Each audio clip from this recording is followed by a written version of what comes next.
बड़ी दूर से आया हूं। इतने वर्षों बाद तुमसे मिलने आया हूं। मेरे गले नहीं लगोगे? मुझे अपने हृदय से नहीं लगाओगे अशोक? 10 वर्ष बहुत लंबा समय होता है निरंकुश, और इन 10 वर्षों में एक भी दिन ऐसा नहीं बीता जब उस अशोक से पुनः मिलने के लिए अधीर ना हुआ हूं मैं। किंतु आज तुम्हारे कारण वो क्षण आ गया है। तो इतनी प्रतीक्षा क्यों करा रहे हो निरंकुश? जाओ और उस अशोक को मेरे समक्ष लेकर आओ। तुम्हारे इस उत्कृष्ट कार्य के लिए तुम्हें पुरस्कृत करूंगा मैं। अब मैं इन्हें कैसे बताऊं कि से मिलना चाहते हैं? वो तो अंदर है ही नहीं। ठहरो ठहरो ठहरो। मेरा भाई है ये, मेरा अनुज है। इसे बुलाने का अधिकार केवल मुझे है।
प्रतिक्रिया नहीं।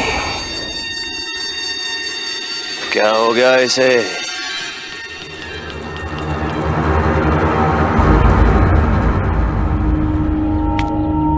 बाहर आओ अशोक, और देखो देखो इस घाव को जो तुमने मुझे दिया था। इन 10 वर्षों में इस घाव को भरने नहीं दिया है मैंने। इन 10 वर्षों में तुम्हें भूलने नहीं दिया है इसने। हर क्षण स्मरण कराता है। तुमसे अपना हिसाब चुकता करना है मुझे। तुम मेरे अपराधी हो अशोक, और तुम्हारा दंड मैं बहुत पहले ही निर्धारित कर चुका हूं।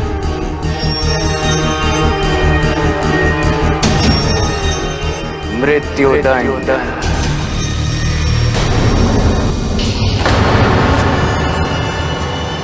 अब केवल उसे कार्यान्वित करने का समय आया है, और मुझे पूर्ण विश्वास था कि ये समय अवश्य आएगा। पूरे संसार ने मान लिया था कि तुम्हारा जीवन, तुम्हारा अस्तित्व समाप्त हो गया है, किंतु मैंने नहीं माना था। इतनी सहजता, इतनी सरलता से हमारे अध्याय का पटाक्षेप नहीं हो सकता, ये मैं जानता था। पर आज जब यह समय आ गया है, तो तुम लुक्का छुपी का खेल खेल रहे हो अशोक। नहीं नहीं नहीं नहीं नहीं, तुम जैसे वीर पुरुष को ये सब शोभा नहीं देता है अशोक। बाहर आओ। मेरी तो कुछ समझ में नहीं आ रहा, ये सब हो क्या रहा है? कि राजकुमार सुशील मेरे घर के द्वार पर क्यों खड़े हैं, और उनके भैंसे आप क्यों छुपी हुई हैं? आपने तो हमें भी छुपने के लिए कह दिया। प्रश्न ये उठता है कि राजकुमार सुशील को ऐसा क्यों लगता है कि जैसे राजकुमार अशोक जीवित है और हमारे घर के अंदर है। ये भ्रम क्यों है? और चंड कहाँ है? ईश्वर के लिए अभी मौन रही। ये कौन है जिससे माँ इतना भयभीत हो रही है? क्या हो गया है अशोक तुम्हें? तुम तो मगध के महायोद्धा थे। ये कायरों की तरह मुंह छुपाकर बैठना किससे सीखा? अपनी मां से? बहुत गर्व था अपने पुत्र की धमनियों में दौड़ते अपने रक्त पर। तो कहां गई उसकी वीरता? कहां गई उसकी शौर्यता? धर्म, न्याय मातृभूमि के लिए प्रेरित करती थी उसे, बड़े गर्व से उसे युद्ध पे रवाना करती थी। तो आज रण में मेरे समक्ष नहीं भेजेंगी उसे? मेरे भय से अपने आंचल में क्यों छुपा रखा है उसे? इन 10 वर्षों में छुपकर जीते जीते अपनी वास्तविकता समझ आ गई, अपनी तुच्छता समझ आ गई।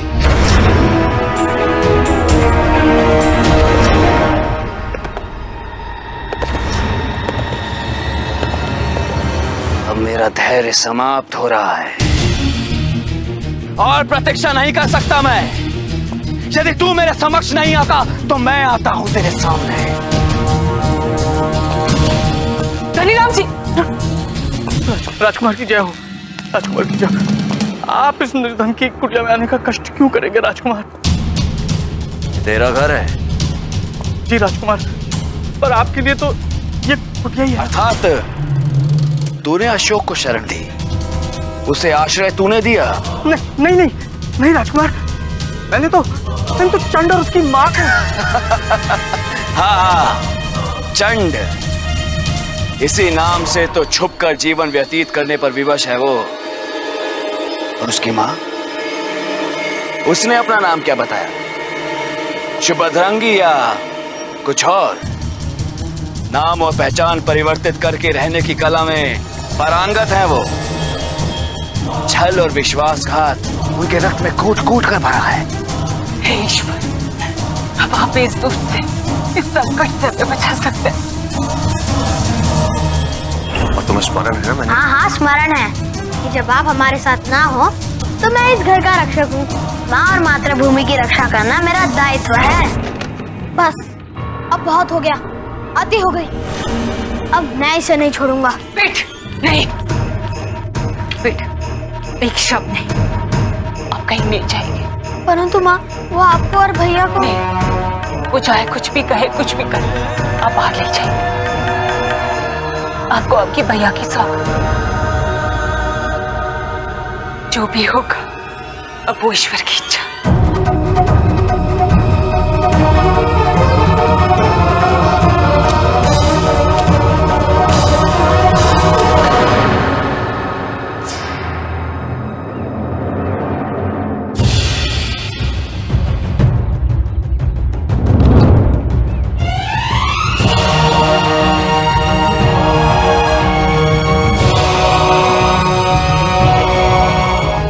अब आप नहीं, आपकी परछाई जाएगी।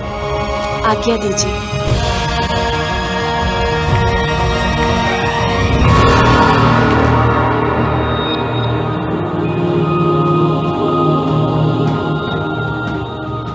अखंड भारत के रक्षक और उसके परिवार की रक्षा हमारा दायित्व है।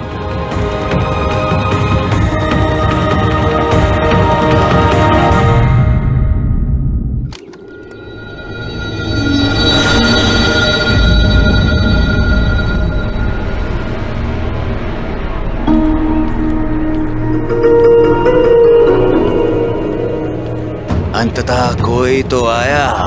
यही है राजकुमार, यही चंड की मां।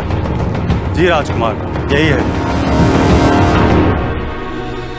मां, इतनी दूर से, इतने वर्षों पश्चात अपने हृदय में आपके दर्शन की अभिलाषा लिए आया हूं।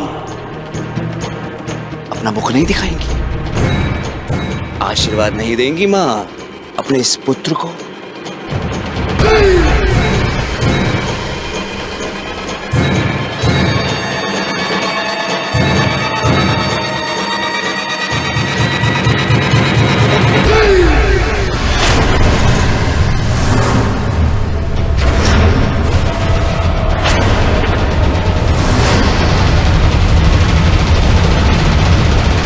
ये कौन है? ये है चंड की माँ। जी राजकुमार, मैं ही हूँ चंड की माँ और ये उसका अनुज। मेरे पुत्र चंड की भूलों के लिए और उसकी उद्दंडताओं के लिए मैं आपसे क्षमा मांगती हूँ। बता तेरा पुत्र कहाँ है? वो कब कहाँ होता है उसके अतिरिक्त और कोई नहीं जान सकता। नहीं राजकुमार, ये झूठ बोल रही है। ये चंड की माँ नहीं है। अरे ये स्त्री वो स्त्री है ही नहीं। अगर आपको मुझ पर विश्वास ना हो तो आप ये बात प्रांतपाल से पूछ लें। अगर मैंने सच बोला तो ये मुझे मार देगा। ये झूठ बोल रहा है राजकुमार। ये स्त्री बिल्कुल सत्य कह रही है। यही चंड की माँ है, यही रहती है ये। निरंकुश को क्या हो गया? नहीं, चंड अवश्य भाग गया होगा, इसीलिए प्रांतपाल झूठ बोल रहा है। कहाँ है चंड? बुला उसे। चंड, बाहर आओ।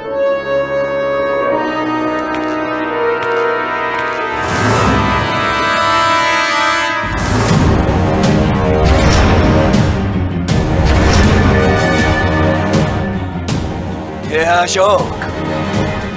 ये है वो तुच्छ प्राणी, वो दासी पुत्र। ये है अशोक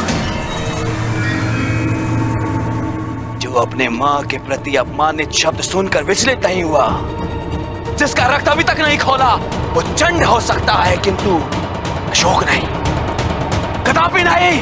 ये अशोक नहीं है। राजकुमार, मेरा विश्वास कीजिए, मैं सत्य कह रहा हूँ। आप मेरे साथ गणपति मंदिर चलिए। मैं गणपति की सौगंध खा के कहता हूँ कि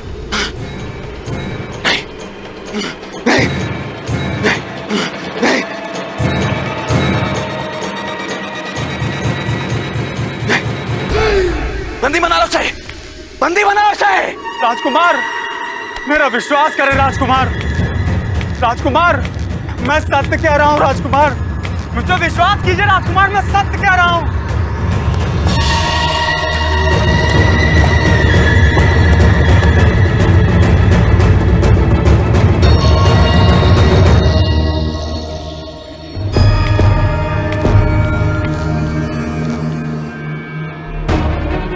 धन्यवाद भोलेनाथ, आज आपने हमें संकट से बचा लिया।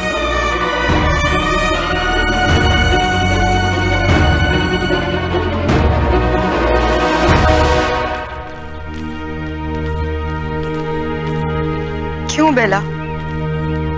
क्यों उससे मिलने का हर प्रयास विफल हो रहा है? क्यों हर बार मेरे हाथ असफलता लगती है? असफलता नहीं, तुम्हारे हाथों में उससे मिलने की रेखा है। भाग्य लिखते समय विधाता ने वो रेखा पहले ही तुम्हारे हाथों में बना दी थी। परिणाम की आशा छोड़कर मनुष्य को अपना कर्म करते रहना चाहिए। जैसा कर्म, फल भी वैसा ही प्राप्त होगा। लहरों के साथ चलने वाले विजयी होते हैं और जो लहरों के विरुद्ध, पवन के विरुद्ध चलने का प्रयास करते हैं, उनकी गति रुक जाती है। इच्छित परिणाम के लिए पवन के साथ चलना चाहिए, पवन की गति के साथ, उसी की दिशा में। पवन की गति? पवन की गति तो उत्तर दिशा में चल रही है और उत्तर दिशा में तो उज्जैनी है। गुप्तचर ने भी संभावना व्यक्त की थी। मुझे उज्जैनी प्रस्थान करना चाहिए। मैं उज्जैनी जाऊंगी।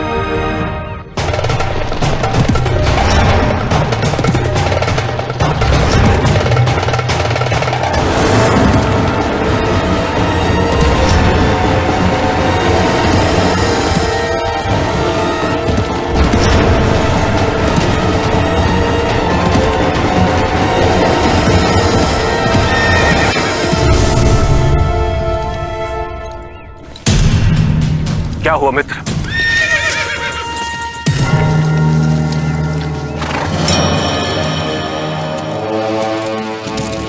देखकर विचलित न हो गरुड़। यदि एक बार सुषम मेरे हाथ लग गया तो मैं उसके रक्त से मातृभूमि का ऋण अवश्य चुकाऊंगा। चलो। नहीं गरुड़, ये बात नहीं। सुशीम उज्जैनी गया है, मैं उज्जैनी जाना होगा।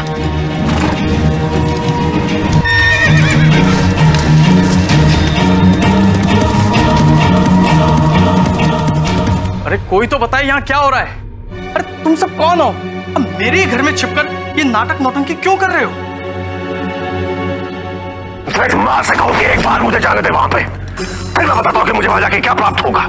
और जाना तो दूर, ये तो मुझे नाम भी नहीं लेने देना चाहती है पाटलिपुत्र का।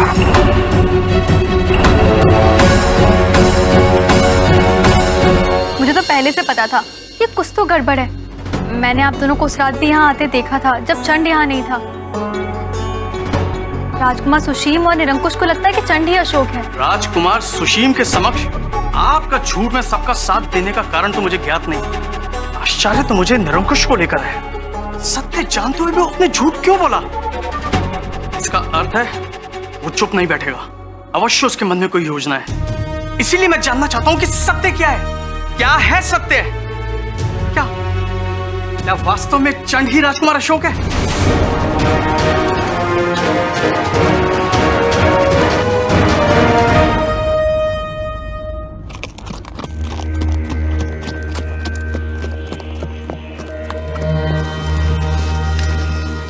बस नाटक क्यों है भाई? कुछ समय पूर्व राजकुमार सुसीम यहाँ से निकले थे। किस दिशा में? उस दिशा में। एक और अवसर खो दिया मैंने सुशीम तक पहुंचने का। न जाने अब उससे कब मुलाकात होगी। इससे आपके घर का किराया और अब तक हुई क्षति की पूर्ति होगी। और रहा प्रश्न कि अशोक चंड है या नहीं, तो जो इन्होंने कहा उसका स्मरण रखिए। अशोक कभी चंड नहीं हो सकता और चंड कभी अशोक नहीं हो सकता। अगर यही सत्य है तो फिर आपने इनकी पहचान छुपाने के लिए ये सब नाटक क्यों किया? जितना अधिक जानोगे उतने अधिक संकट का सामना करना पड़ेगा तुम्हें। कभी कभी अनजान बने रहना ही उचित होता है। हाँ पिताजी, ये लोग उचित कह रहे हैं। क्या अनुचित है और क्या उचित है मैं ये नहीं जानती, पर मैं इतना जरूर जानती हूँ कि चंड ने आज तक किसी भी निर्दोष को हानि नहीं पहुंचाई है। और आज चंड को कोई हानि पहुंचाना चाहता है तो ये हमारा कर्तव्य है, दायित्व है कि हम हर वो प्रयास करें जो चंड की रक्षा कर सके। पर देवी, इन लोगों के कारण हम पर भी तो संकट आ सकता है।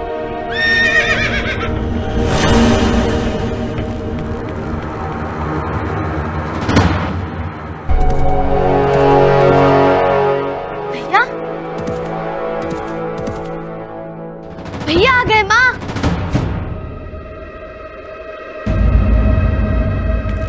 वेट, क्या जो हुआ अपने भैया को मत बताना।